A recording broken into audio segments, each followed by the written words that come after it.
สบายดีพ่อแม่พี่น้องสุคนวันนี้มาพอกันคือเก่าเหมือนเดิมเนาะมาพอกับซ่องนางพากินเด้อพี่น้องวันนี้ก็สิพามากินข้าวแรงนำกันนอนหลังเลิกงานแต่มีหลายอย่างอยู่ ก่อนอื่นกันมาแนะนำไอ้หำคือเก่าเหมือนเดิมกินข้าวนำกันสบายดีพี่น้องกินข้าวกลับมาเบิ่งเมนูกันเนาะบัดนี้ว่านางมียังมาให้กินอันนี้ตำมักถั่วเด้อตำเองพี่น้องแล้วก็อยากนำเสนอเมนูนี้หลายค่ะทอดกบสมุนไพรแล้วกันน้ำจิ้มแจ่วเนาะอันนี้นางมีสูตรเด้อสูตรวิธีการเฮ็ดอยู่ซ่องผู้สาวฟังคองเขาไปเบิ่งได้อันนี้ก็สิมีผักลวกผักริมรั้ว ข้างบ้านนะคะ ยอดมะลุมเอามาลวกอันนี้ก็จะเป็นซุปเห็ดเข็มทองนางมีคลิปนะคะ เมนูนี้มีคลิปอยู่ซ่องหลักนะคะ แล้วก็เนี่ยแหละค่ะข้าวเหนียวมาค่ะมาลงมือกันเลยเนาะทีเนี้ยขออนุญาตกินแล้วนะคะพี่น้องหิวข้าวเลิกงานมาก็เพิ่งจะทำกับข้าวเสร็จนะคะ แล้วก็มากินเนี่ยแหละค่ะกินเลยค่ะ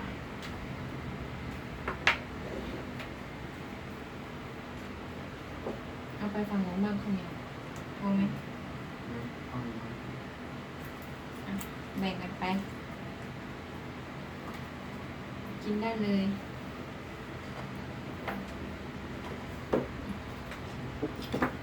ขออนุญาตมาเด้อพี่น้องเด้อมากินน้ำกันเด้อ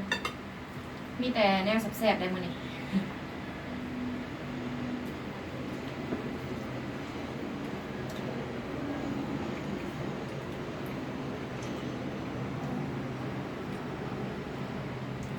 ตำถั่ว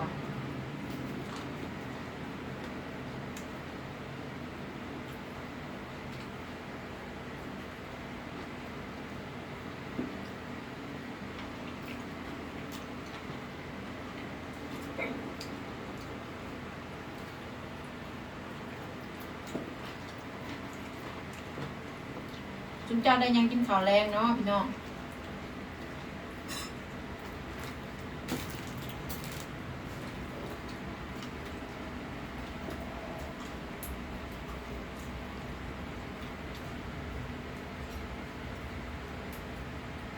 แซ่บนะทั้งหมดรู้ค่ะน่องกบขากบ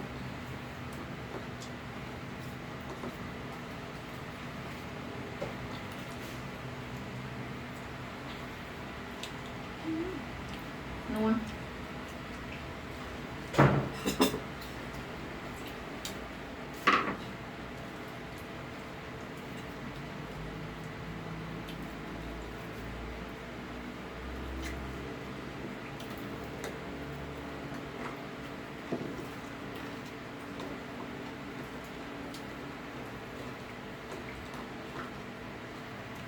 สุกเห็ด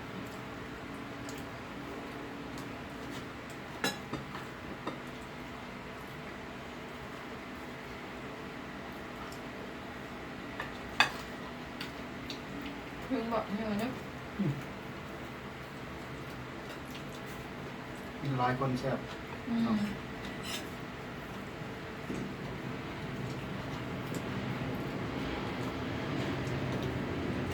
สิวว่าขึ้นหนาเลิกงานนอนเดินกับสิวขึ้นหนา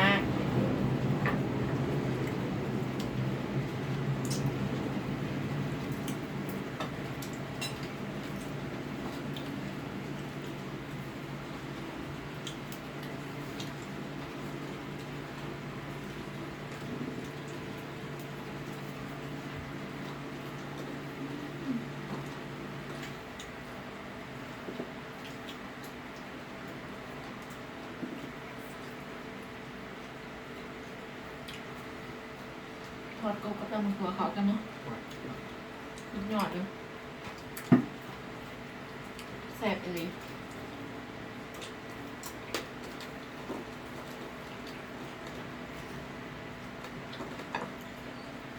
ตำมะขั่วกับปลาแดกนัวนัวพี่น้องเลย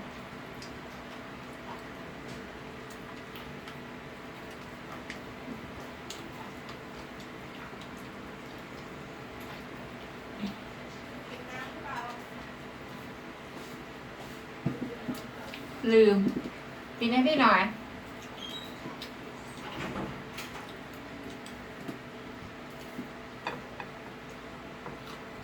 หนึ่งเรื่องดีมาก ปิดยังไงดูดิ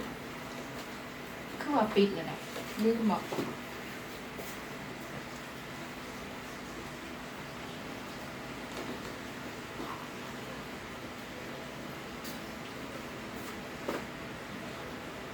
ปิดแล้ว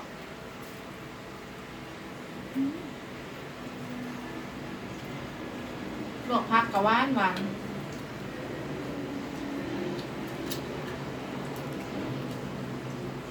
เก็บเอาอยู่ข้างบ้านผักมองเห็นงามคนตรงงามมันแตกอ้าวงามไปดิพี่น้อง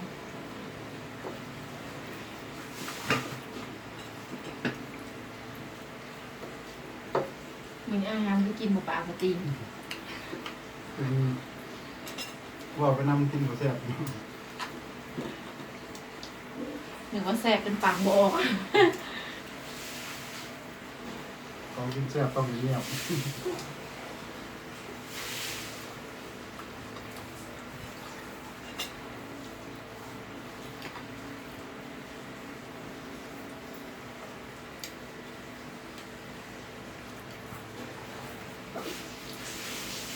กินได้แล้วนะ กินได้ก็แสบเลย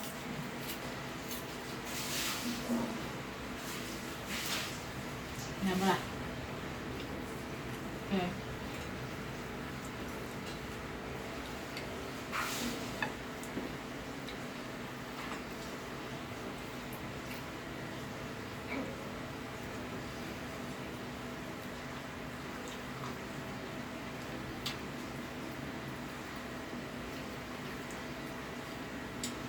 มีทอดกบบ่มีทอดไผ่กินทอดสุกเห็ดพี่น้อง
แซ่บ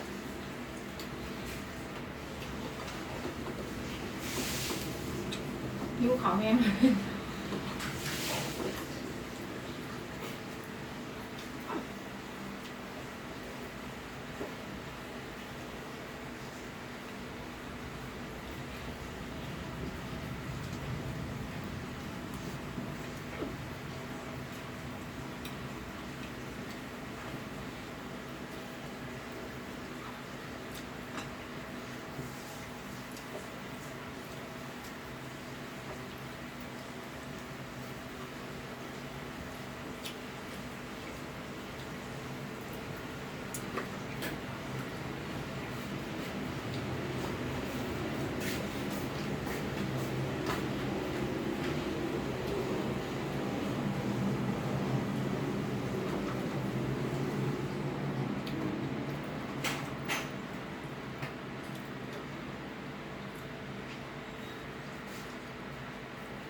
โอ้ครับใหญ่ๆเด้อพี่น้องกินมันสะใจไปเลย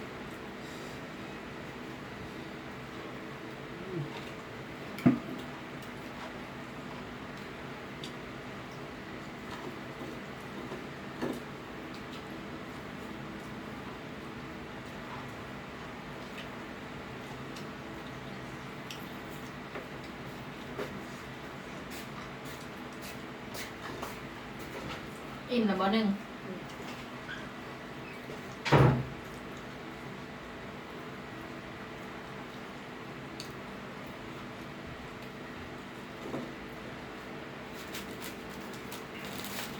ตำถั่วก็แซ่บพี่น้องเดี๋ยวขอข้าวเหนียวหน่อย มาหน่อยละอีกหนึ่งค่ะ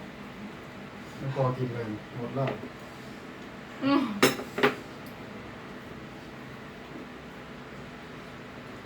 ข้าวเจ้าก็มีอยู่เด้พี่น้องนะบ่อยาก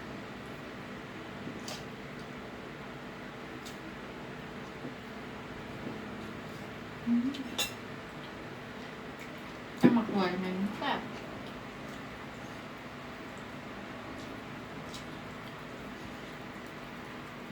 ทอดกบกับตำหมักหวยเขากันพี่น้องไปบ่เสือไปลองเห็ดมึงเด้อ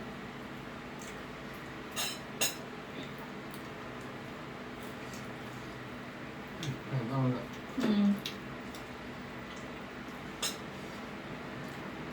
ทอดแห้งๆเนี่ยด้วยหนึ่งแม่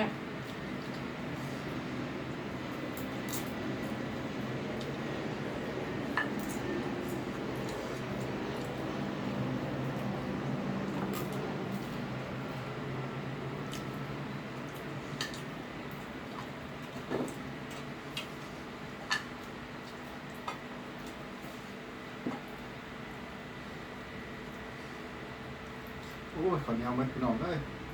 อิ่มซ้ มือหนาหนึ่งได้ลายเด้อ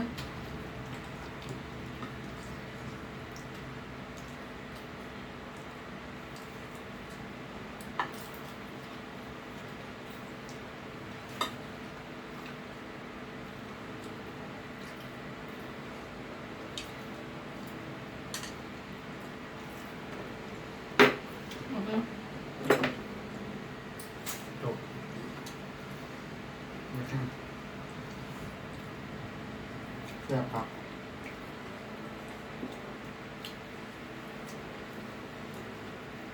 เอาคำใหญ่ๆพี่น้องผมรู้จักบ้าง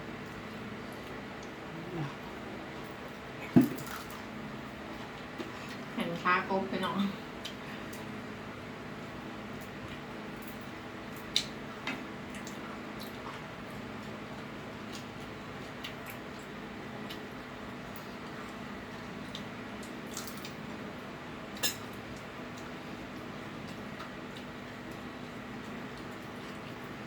เจ้าหน้าที่ละตัว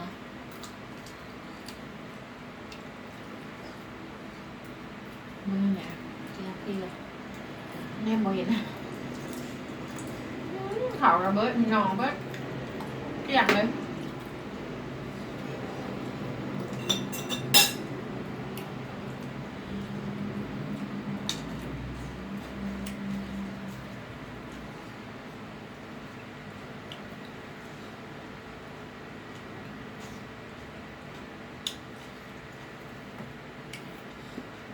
นวดที่ตำพวงนิดหน่อย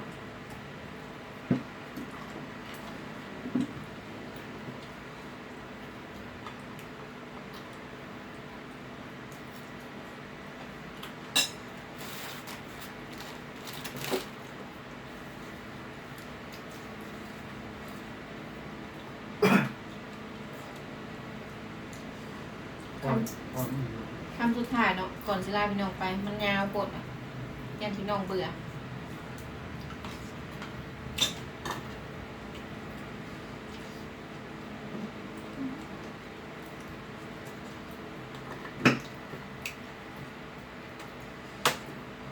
โอเคสำหรับอาหารแรงวันนี้กับมีสำนีเนาะพี่น้องโอ้ยฝากพี่น้องติดตามส่องน้ำเด้อ แซ่บพี่น้องจอง ช่องนี้มีแต่อาหารแซ่บๆหรือว่าใครอยากได้เมนูเนาะหรือว่าน้าเห็ดหยังกินมื้อนั้นมื้อนี้อยากได้เมนูหลายๆเมนูก็เขาไปเบิ่งอยู่ช่องผู้สาวฝั่งของเด้อพี่น้องกดเขาไปเบิ่งได้เลย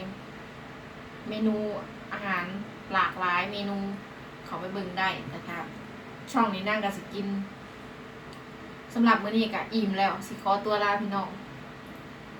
คลิปนี้สำนีคลิปหน้าพอกันใหม่เด้อพี่น้องเด้อฝากเป็นกำลังใจให้กันในเด้อสำหรับมื้อนี้ก็ขอตัวไปก่อนละบ๊ายบายสบายดี สบายดีพี่น้อง